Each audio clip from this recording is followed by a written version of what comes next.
ಕಥೆ ಅಲ್ಲ, ಇದು ಪ್ರವಾದಿ ಮುಸ್ತಫಾ ಸಲ್ಲಲ್ಲಾಹು ಅಲೈಹಿ ವಸಲ್ಲಂ ಅವರ ಕುರಿತಾದ ಕಥೆ. ಆದ್ದರಿಂದ ನೀವೆಲ್ಲರೂ ಕಿವಿಕೊಟ್ಟು ಕೇಳಿ.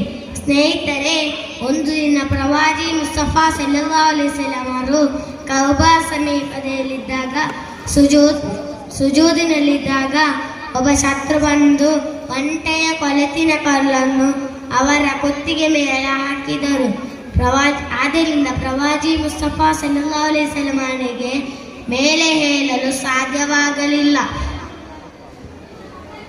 ಆ ದೃಶ್ಯವನ್ನು ಪ್ರವಾದಿ ಮುಸ್ತಫಾ ಸಲ್ಲಲ್ಲಾಹು ಅಲೈಹಿ ವಸಲ್ಲಂ ಅವರು ಮುದ್ದಿನ ಮಗಳು ಫಾತಿಮಾ ರಲಿಯಲ್ಲಾಹು ಅನ್ಹಾ ನೋಡಿದರು.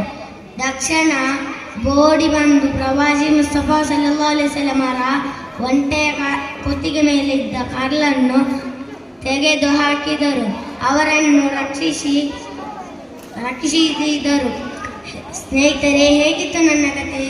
ಇಷ್ಟ ಆಗಿರಲಿ, ಇಷ್ಟ ಆಗದೇ ಇರಲಿ, ನಾನು ಈಗ ಹೊರಡುತ್ತೇನೆ. ಮುಂದಿನ ವರ್ಷ ಮತ್ತೆ ಭೇಟಿಯಾಗೋಣ. ಅಸ್ಸಲಾಮು ಅಲೈಕುಂ.